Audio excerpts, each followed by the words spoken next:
Mbappe and Vini Jr. need to leave Real Madrid. And I don't personally care if it's unrealistic to say it. It needs to happen. And coming off this Oviedo match, in the press, in the media, Kylian Mbappe had a lot of shocking things to say. And overall, these comments he made me look at him in a different way, because he's acting like he's Cristiano Ronaldo, but he doesn't have the talent, the stats, nothing to show that he's even on Cristiano Ronaldo's level. But either way, this is what he said. Arbeloa told me that I'm the fourth striker behind Vini Jr., Gonzalo Garcia and Franco Mastantuono. So that is quite funny that Arbeloa told him that. Again, people are gonna take this out of context, and even Mbappe took it out of context. He is thinking Arbeloa is telling him they are better than him. But that is not the case. Why would he say all three of the players that are starting the match? Why would he say Vini Jr., Gonzalo and Mastantuono? It's obvious that he's saying, just for this match in particular, he's not saying it in general. But Mbappe took so much offense to this, he even threw shade on his teammates. And this is actually one of the worst things I've seen another player say towards his teammates. He said, now I have to become better than Mastantuono, Gonzalo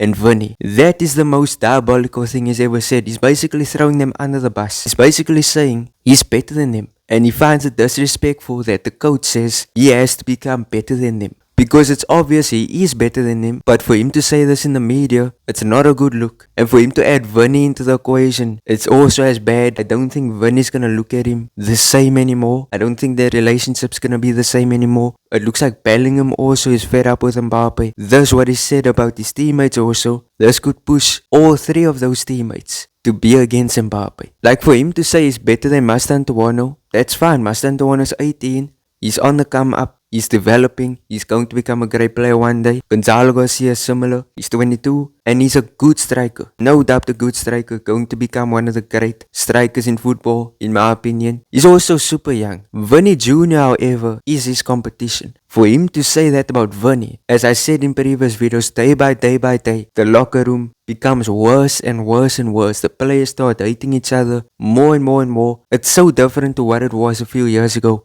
in which the media and everyone was saying Friendship FC, Real Madrid is Friendship FC. Now they are UFC.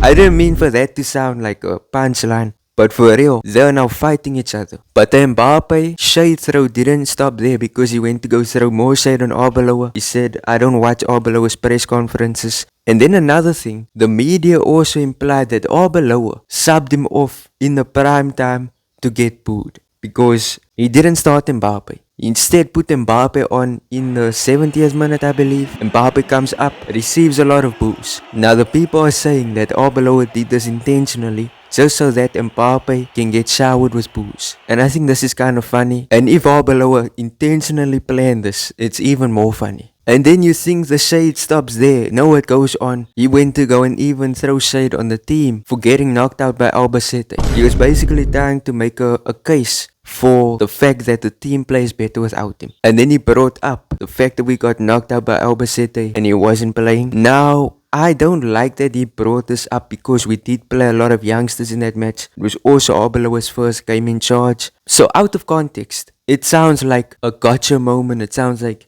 you see, they're not good without me. Then he went on to glaze Florentino Perez, in which Perez also glazed him in the previous few days, I believe, in his press conference. Perez was saying a lot of crazy things. It actually made me laugh with the amount of crazy things Perez was saying in that press conference. But either way, then he went on to respect Xabi Alonso. This I respect. I love Xabi Alonso. He was a great coach. Mbappe was playing his best football under Xabi. We were playing good under Xabi. Besides a few games, his project was good. What he was working towards was good. Even Mbappe says that even he knew Xabi was the best coach. Like, Arbeloa is good, but he doesn't have that backbone. I should say the backbone. He doesn't have the backbone of Xabi. Then he went on to say, I will not leave Real Madrid. This is unfortunate, because this goes against my video, and I know it's not realistic for me to even say they must sell him or they are gonna sell him, because he's kind of unsellable. He's too high of a price. He earns too much money. He was a huge investment from Real Madrid. He's a huge player that brings in money as well. He's not gonna leave, no matter what I say. And then the last thing he said, which I thought was quite funny, he said, my only mistake was not winning any trophies this season. The rest is your opinions. That is true. The rest is our opinions. But are our opinions wrong? No. You wanna ask, why are we not winning trophies? Why you haven't won trophies?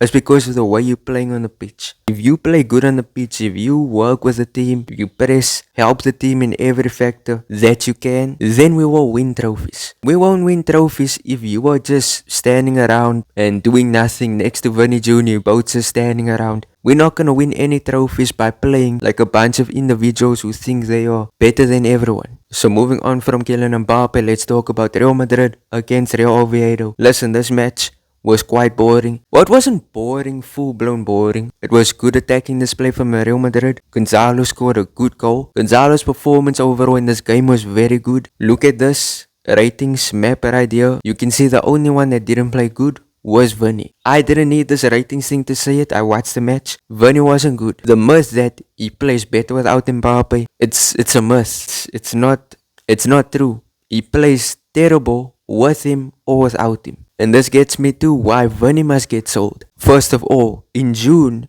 he's gonna have one more year left on his contract, which means he can leave the club next season as a free agent because he has not signed a new contract. We hear continuously about new contract talks, and this sounds very similar to how every club that loses their player to Real Madrid via a free transfer, it's the same. You hear of contract talks continuously, but nothing gets done. So Vini is giving this club issues in so many aspects. Issues when it comes to playing on the pitch, issues when it comes to even the contract stuff. Similar to Mbappe where he's bashing his coach, Vini did the same thing. He was the first one to do it this season. Bash Xabi Alonso, was being very impossible, being very arrogant and hating on Xabi's tactics. I've heard a lot of things. I heard even that he was yawning at Xabi's tactics. This guy needs to also go. He's very similar to Mbappe. They think they're Cristiano Ronaldo, but their talent is not Cristiano Ronaldo. Their talent is Vini Jr. and Mbappe. Now I will say, people have been criticizing Vini a bit too much. If you compare his stats, now I know stats doesn't tell the entire story, but his stats are already better than how he was in 2024, one of his best seasons. His stats are also better than Kvaratskhelia. Can you believe it? Kvaratskhelia who's performing. Vini had a better individual season than Kvaratskhelia, minus the trophies of course. But Vini, the thing he did with Xabi, this guy must go. Now I know he's also not gonna go, but he has a big chance of leaving in 2027 for free. And you know what also confuses me a lot is that I hear a lot of reports Gonzalo's gonna leave the club. I don't understand that. Gonzalo clearly is performing. Many games he didn't perform, but he's had limited amount of minutes. This guy in this season alone, 4 assists, 11 goals, 15 goals and assists. As a bench player who rarely plays, that is insane stats. Whatever team is gonna pick him up, they're gonna pick up a monster. This guy is gonna become a great striker. In my opinion, keep him. He's performing now in these small games. It is what it is. But keep him. Or at least give him pre-season under the new coach. And also, if the Spain coach picks him, that could be massive. The last thing I want to talk about is Camavinga. He was not selected for France. That is crazy. Not getting picked in the World Cup squad. The World Cup is the biggest competition. And Camavinga is not going to play in it. I can complain and all this stuff, but Camavinga wasn't good this season. So, it's fair. But clause is permanent. You should have picked Camavinga. But that is my thoughts. Tell me your thoughts in the comment section. I will be reading, will be responding. If you enjoyed, smash like on the video. Truly helps with the channel. Subscribe if you have not subscribed yet. Peace out.